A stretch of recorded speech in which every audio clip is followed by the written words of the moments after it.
Give me first your take on yesterday's hearing with the acting director of the Secret Service. New revelations? Did you get questions answered, or did it just raise more questions? Well, I mean, how many more questions do you need to ask before somebody needs to get fired? I mean, the system failed. It's a massive system failure. Individual members of the Secret Service, the President's Protective Detail, rushed to his aid as quick as they could, but everything failed. How can you get within 130 yards of the President and get 8 rounds off from a rooftop unsecured, a 20-year-old guy without any military training? So if people are not fired, it will happen again. The only deterrence that really matters in these things is for people to lose their job. If you're in the military and you did this, you'd probably be court-martialed. So I'm looking for some decisive action. But having said that, I'd like to have more Secret Service agents, not less. They've reduced their force by about 300 and something in the last few years. And clearly, they need more people with better training and change the system. But one thing that struck me is that this would-be assassin had social media accounts connected to overseas entities, and we can't get into them. And that, to me, is a problem for our nation. What role did politics play in this, in the decision for security, the additional requests that were made for former President Trump? Are you convinced that this was just a system failure, or was it a failure because politics were injected into it? I don't know if there were resources denied. I have no evidence to suggest that there's a political decision to not resource President Trump because of his politics. But, you know, how smart do you have to be to understand that this failed at every level? I mean, isn't it stunning? Tony, I still can't quite absorb what happened here. A 20-year-old guy with no military training, apparently, flew a drone that was undetected before the,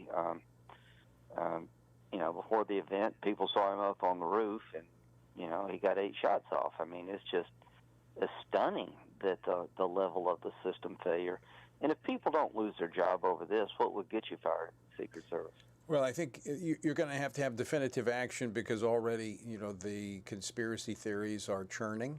And I think we've got to get answers quickly, because that only further divides this country and makes the upcoming election even more volatile.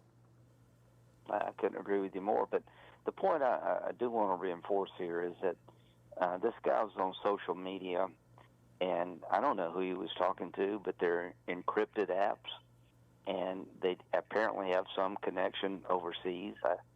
Again, I don't think anybody would hire this guy. That'd be just hard to believe. But having said that, what if you had a pedophile ring at your broke, and you get warrants for, their social media devices, and you can't get into them? I mean, this is a problem for terrorism and crime, and sort of a wake-up call. I hope we can find a way to fix it. You know what they've done with his phones? They've given them to the Israelis, hoping they can break the encryption.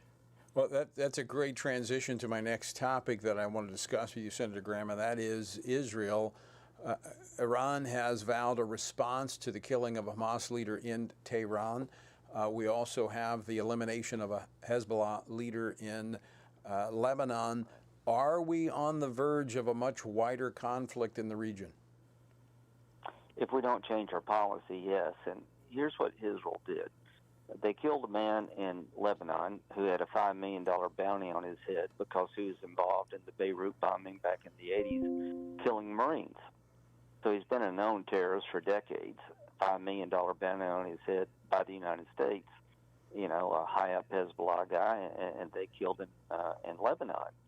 Well, what did we do with bin Laden? We took him out in Pakistan. Israel has a policy. We will hunt you down. No matter what you do, no matter how long it takes, we're coming after you if you try to kill Israelis. And yesterday, what happened? You had a Hamas leader, the political leader of Hamas, been involved with Hamas in the leadership since 2017. You'll never convince me he didn't have anything to do with October the 7th.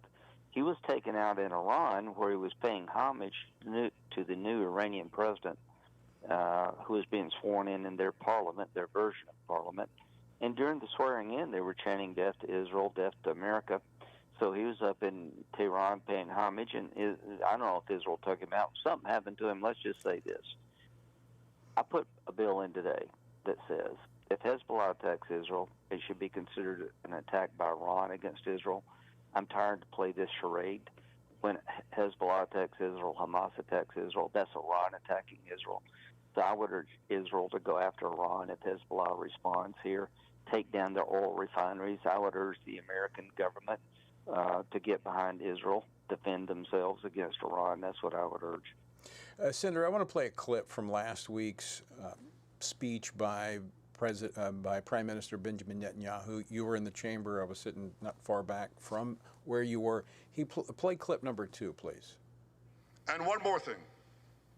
When Israel acts to prevent Iran from developing nuclear weapons that could destroy Israel and threaten every American city, every city that you come from, we're not only protecting ourselves, we're protecting you.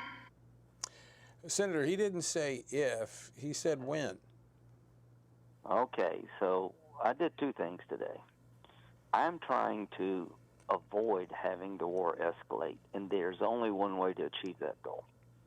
If you let Iran know that they will be responsible for the actions of Hezbollah if they attack Israel, that you would go after Iranian oil refineries, not just targets in Lebanon, I think they would calm Hezbollah down if they know they're on the target list. As to their nuclear program, I introduced legislation today authorizing the use of military force by the United States if the president determines that Iran is about to break out regarding their nuclear weapon ambitions. Now, why did I do that today? I read the Director of National Intelligence report that's required every 6 months. It was a year late, detailing the status of the Iranian nuclear program regarding enrichment of uranium and plutonium and the development of a delivery system. I was so unnerved by what I saw, I introduced legislation authorizing the use of military force by the United States to stop an Iranian breakout toward a nuclear weapon. Bibi is right. Anything they do to deny Iran a nuclear weapon makes us safer, but we can't outsource our own security to Israel. So I did that today, Tony, because I've never been more worried about the Ayatollah sprinting toward a bomb than I am right now.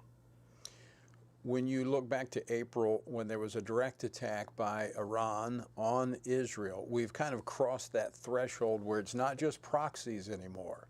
So if they have a nuclear weapon, once they have it, it would seem that they're much more aggressive in their posture, not just toward Israel, but potentially other countries in the region. Well, look at North Korea. They have nuclear capability, and it's sort of an insurance policy. Now, the difference, I think, between North Korea and China and Iran is they're religious Nazis. Their goal is to spread their version of Shia Islam throughout the Mideast, drive us out of the region, and destroy the state of Israel because they're commanded to do so by God. Their religion requires them to kill the Jews and come after us. If they get a nuclear weapon, it'd be like the Nazis having a nuclear weapon. They will use it. Israel cannot afford to get this wrong. And I am telling everybody in the Senate and the House, you need to go read this report about the status of Iran's nuclear program. Israel will not allow this without one hell of a fight. If the Ayatollah ever got a nuclear weapon, he would use it because he's a religious fanatic and a religious Nazi. Right. So we live in very dangerous times, and the Arabs would respond by getting their own nuclear weapon.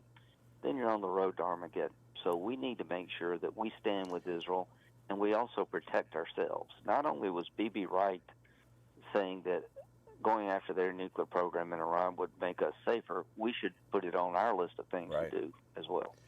Senator Lindsey Graham, out of time, but it's always great to talk with you. Thanks so much for taking time to join us today. Thank you.